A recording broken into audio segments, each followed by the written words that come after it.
Hi guys, welcome back to my channel. This is OBAAPA Kitchen again. Have you ever thought of making your own homemade Gari straight from Ghana style? Yes, I have.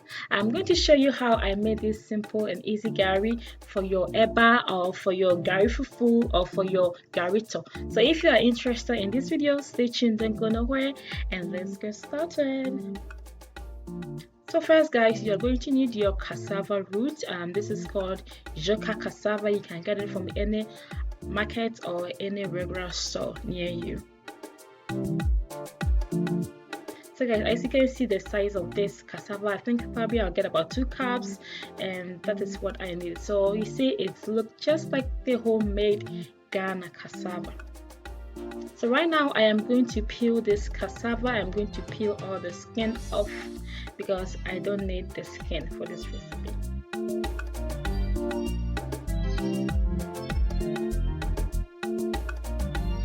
Yeah, so make sure you peel all the skin. If you want to make more, you can use a lot of cassava, or you can use maybe 3 or 4 roots, but it's just me and my baby, so I'm just using 1 root cassava or yuca cassava.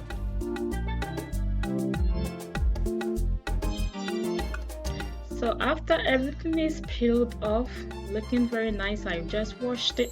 So now I am going to cut it into pieces. As you can see what I'm doing in this video. The reason why I'm cutting into pieces, it's gonna help my blender.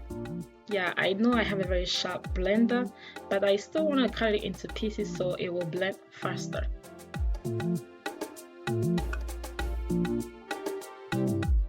And also guys, if you think like your blender cannot take it, or you don't have a very sharp blender, I am going to show another method. So you can use your grinder or like that what you see on this video, and then you can grind it on the smooth parts, okay, like what I am doing. You're gonna get that smooth cassava, and then you can transfer it to your blender and blend it. So make sure if you don't have a sharp blender, use this method.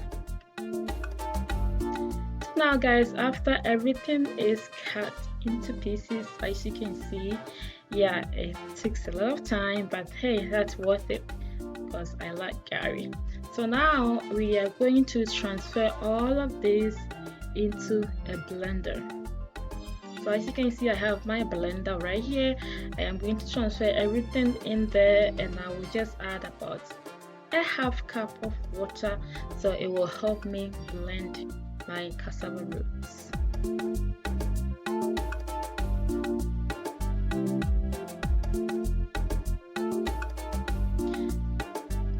Okay guys, so now make sure you blend this into, let's say, 3 times, because you're gonna get like very little pieces, not as hard or not like big pieces. So make sure you blend it 3 times, and when you blend it first time, make sure you check and try the texture, like how it feels. It will feel smooth when after everything is blended well. So make sure guys you blend it 3 good times. So this is how it's going to look after everything is blended. It's kind of like a mole, like cassava mole, but it's a little different. So right now in a clean bowl, I am going to lay my net. It's kind of like a cloth that I never wore before, so I'm going to use it. If you have something better, you can use. So I'm going to add everything in there, and I'm going to squeeze all the water out. Yes, make sure you dump everything, and then we're going to squeeze all the water out. We don't need the water because you're making Gari. You don't want to leave the water in there and make your Gari like you're making Gari fufu. You know what I mean? Or like you're making eba. That's not what we need, and it's not gonna end well if you leave the water in there. So make sure you squeeze all the water out. Okay, squeeze it out. Then try and see. Make sure that the water is all drained out. So I am going to repeat this 2 times. So as I did the first time, I am going to check and see how it is. It still feels like it's kind of like wet, and I don't like it, so I am going to drain the water 1 more time. Yeah, so like what I am doing in this video. Yeah, so guys, after you squeeze this water out, make sure you leave it in a clean or nice place until the next day. Yeah, you have to leave it there because you want to make sure that this is well and nice dry, because you want to get a dry gari as soon as possible. So guys, the next day I am going to take my gari out. As you can see, it's gonna look or form like a dough. This is what you need. So I am going to break it and then let it lay like a smooth surface, you know, and then get it very nice organized. So this is what like I'm doing in this video.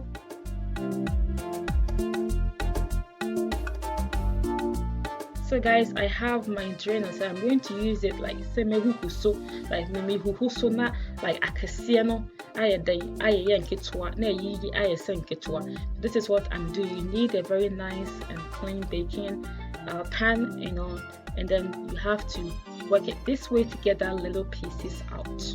And that's what I'm doing. So when you fly the gari, you won't get like big chunks in it. Sometimes you might get, but not all of them. So this is how it's going to look after you do this method. You see it's looking like gari, you know, almost looking very nice. Yeah guys, so now I have my cooking pot right here. So we are going to start frying this gari. So in a medium heat, make sure you stir this all the time. Make sure you stir it fast, because if you leave it on, you're gonna get a very big pieces or chunks in there, and then we don't want that. Even though what I'm doing in this video, I'm still trying to stir it very faster so I don't get that big chunks. But hey, it's gari. That is how it is. You're gonna get some chunks. It's okay. It's fine. After it's done, we're still gonna work on it. So make sure you give your gari a good stir. Okay. Put your heat in the low heat and stir it gradually. This is what you need. Alright guys, so now how to tell this gari is done is it's going to change color. Yes, it is going to change color, and also it's gonna feel dry. As long as you stir it, you will feel it like it's feeling dry. And also you got it, it's gonna turn like a little brownish color, just a little bit, not like fully. Yeah, so that is how you're gonna tell that it is done. And also you can take some and then test it and feel it and see that it feels very, very dry. So that's how you get to know that this gari, it is done.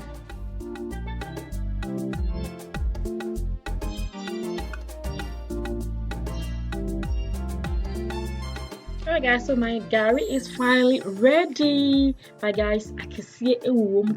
There's a big chunks in it, so I don't want that. So I'm still going to use my drainer, and I am going to take the little pieces out, and then they keep the big ones. Yeah, so make sure you follow this video like what I'm doing. Follow that, and then your gari is going to be really nice. Okay, so this is how it is going to look, you know, after you get the little pieces out, and then they keep the big chunks one. And then of course, don't throw it away. Don't. You see, it is gari right now, but the little pieces is what you need. So the big ones, we are going to transfer it into my blender, all of them into my blender, and then we are going to blend it. Yeah, because that is the only way you can get it to the smooth surface, you know. So go ahead and blend it. This is how the other one look, and this is how the one that I just blended look. You see now, it is gari. Like I say, you guys, don't throw it away. Don't throw it, keep it. So I'm going to add it to the other one, and oh la la, my gari is finally done. As you can see, it's just perfect gari, homemade one for your eba or for your garito or for your gari fufu. This is how it is, guys. So thank you so much for watching. I hope you enjoyed this video. If you like, give it a thumbs up and try this recipe. Just follow the instruction, try this, you're gonna be amazed. Because gari, I know we use gari a lot, especially the West Africans. So thank you for watching. For those who are new, welcome to my channel, and those who are old, thank you for your love and support. I will see you on my next video. Stay tuned and have a blessed day. God bless you guys. Bye.